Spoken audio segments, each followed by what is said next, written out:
కొన్ని క్వశ్చన్స్ అడుగుతాను. చెప్పండి. మీ ఏజ్ ఎంత? 47 అండి. ఓకే. మీకు ఎప్పుడైనా ఫేక్గా లోన్ ఇస్తాను అని చెప్పైనా కొన్ని ఫోన్ ఏం రాలేదండి.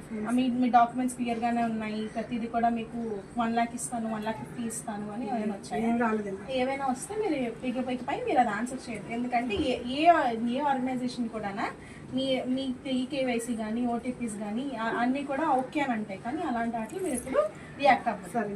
నెక్స్ట్, మీకు ఓటీపీస్ వేరే వాళ్ళకి షేర్ చేస్తే దానివల్ల మీకు ప్రాబ్లం అవుతుంది, మనీ అది పోతుందని ఐడియా ఉందా? Okay okay okay. మీకు సైబర్ క్రైమ్ నెంబర్ 1930 అని తెలుసా? అంటే మీకు ఒకవేళ ఎప్పుడైనా డబ్బులు పోయినా కానీ ఆర్ఎల్స్ మీకు ఏమైనా హెరాస్మెంట్ కానీ ఇలాంటి ఏమైనా జరిగితే 1930 కాల్ చేస్తే వాళ్ళు మీకు సొల్యూషన్ ఇస్తారు. ఈ నెంబర్ గురించి మీకు ఐడియా ఉందా?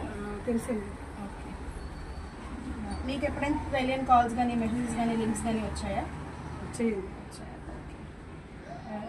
ఈ రోజు సెషన్ వల్ల మీకు ఏమైనా యూస్ఫుల్ అనిపించిందా? ఈ క్వశ్చన్స్ వల్ల యూస్ఫుల్ అనిపిస్తుంది. ఏమైనా సజెషన్స్ ఇవ్వాలనుకుంటున్నారా?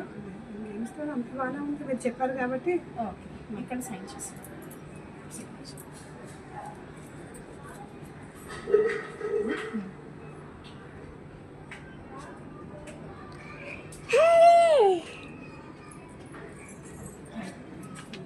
వెల్కమ్.